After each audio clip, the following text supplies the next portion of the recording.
সকালে নাস্তা খেয়ে আজকের দিনটা শুরু করে আপনাদের ভাইয়ার জন্য নবাবী সেমাইটা আমি কিভাবে বানিয়েছিলাম এবং নবাবী সেমাইয়ের সাথে আমি আরেকটা কি ডেজার্ট বানিয়েছিলাম তা নিয়ে থাকবে আমার আজকের এই ব্লগটায়। হ্যালো, আসসালামু আলাইকুম everyone, welcome to my new blog তুমি আর আমি। আজকের ভিডিওটা শুরু করছি সকালের নাস্তা দিয়ে। রুটির সাথে ডিম পোস্ট দিয়ে সকালের নাস্তাটা আমরা খাই, তারপরে আমরা গরম গরম চা খেয়ে নেই। অনেকদিন ধরে আপনাদের ভাই আমার হাতে নবাবী সেমাই খেতে চাচ্ছিল, যার জন্যই মূলত আজকে নবাবী সেমাইয়ের জন্য প্রিপারেশন নেওয়া। প্রথমে আমার আম্মু দুধটাকে জাল করে নিচ্ছে, অন্যদিকে আমি 1 চিমটি পরিমাণ জাফরান পানির সাথে ভিজিয়ে রাখছি কালারের জন্য। ফ্রাই প্যানটা চুলায় বসিয়ে এখানে আমি পরিমাণ মতো ঘি দিয়ে দিচ্ছি। এখন আমি এইটাকে ভালোভাবে গরম করে সেমাইটাকে ভেজে নিব। প্রথমে প্যানে ঘিটাকে দিয়ে একটু গরম করে নিতে হবে। ঘি হালকা গরম হয়ে এলে এখানে আমি কিশমিশ এবং বাদাম, যেগুলো আমি সেমাইয়ের উপরে ইউজ করব, তা এখানে ভালোভাবে ভেজে নিব। নবাবী সেমাইটা বানানোর জন্য আমি বনফুলের 2টা লাচ্ছা সেমাই ইউজ করছি। আমি ঘিয়ে যেই বাদামগুলো ভেজেছিলাম সেই একই ঘিয়ে এখন সেমাইটাকে ভেজে নিব। আমি বাদামগুলো উঠিয়ে এই ঘিয়ে আমি সেমাইটাকে ভেজে নিচ্ছি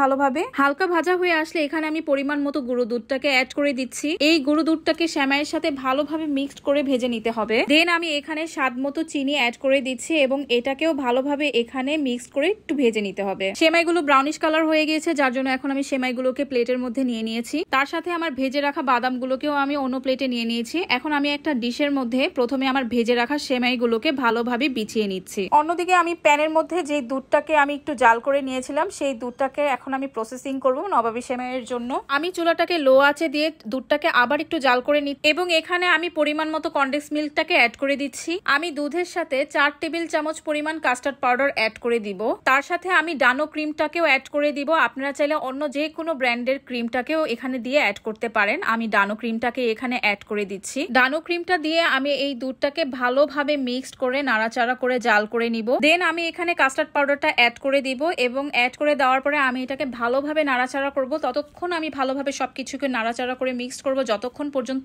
এটা একটা গ্রেভি ভাব না চলে আসবে। এখন আমি এখানে জাফরানটাকেও অ্যাড করে দিব, যেটা আমি ভিজিয়ে রেখেছিলাম। এটা অপশনাল, এটা চাইলে আপনারা ইউজ করতেও পারেন, নাও পারেন। আমি জাস্ট কালারের জন্য এখানে অ্যাড করে দিচ্ছি। এই দেখুন আমার এটা কত সুন্দর ঘন হয়েছে। এখন আমি বিছিয়ে রেখেছিলাম যে ডিশের মধ্যে লাচ্ছি সেমাইটা, ভেজে রাখা লাচ্ছি সেমাইটা, সেখানে একটু একটু করে আমি উপর দিয়ে দুধটাকে ঢেলে দিচ্ছি।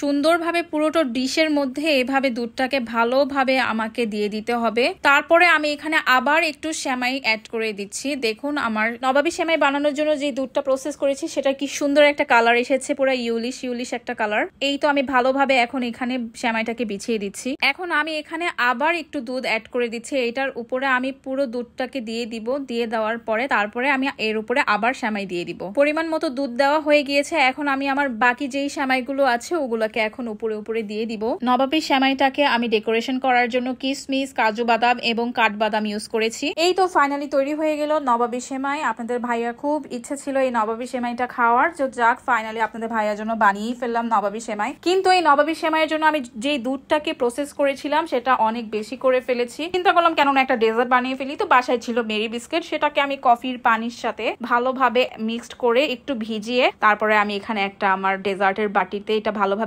বিছিয়ে দিচ্ছি। পুরাটাকে বিছিয়ে দেওয়ার পরে আমি এখানে যে বাকি থাকা দুধটা আমার বেঁচে গিয়েছিল নবাবী সেমাইয়ের জন্য সেটাকে আমি এখন ঢেলে মেরি বিস্কুটটাকে আমি ঢেকে দিচ্ছি। দেন আমি আবার মেরি বিস্কুটটাকে কফির পানির সাথে ভিজিয়ে নিচ্ছি এবং এখানে আমি এই দুধে যেখানে একটা লেয়ার দিয়েছিলাম এর উপরে আবার ভালোভাবে আবার বিছিয়ে দিব। মেরি বিস্কুট দিয়ে এই ডেজার্টটাকে আমি প্রায় 5টা লেয়ারের মতন তৈরি করেছি। দেন আমি এর উপরে এখন সবটুকু দুধ ভালোভাবে দিয়ে পুরো বিস্কুটটাকে ঢেকে দিয়ে দিব। আমার বাসায় 2টো ড্যান কেক ছিল ছোট ছোট, সেটাকে আমি ভেঙে এখন এই দুধের লেয়ারের উপরে একটু গুঁড়ো গুঁড়ো করে দিয়ে দিব। এই তো তৈরি হয়ে গেল একটা ফাঁকিবাজি ডেজার্ট। বিশ্বাস করেন এই ডেজার্টটা খেতে এত মজা লেগেছে যেটা আসলেই বলার মতো না। আপনারা চাইলে এই ডেজার্টটা ট্রাই করে খেয়ে দেখতে পারেন, আপনাদের কাছেও অনেক ভালো লাগবে আমি শিওর। ভিডিওটা আপনাদের কাছে কেমন লেগেছে অবশ্যই সেটা আমাকে কমেন্ট করে যেতে ভুলবেন না।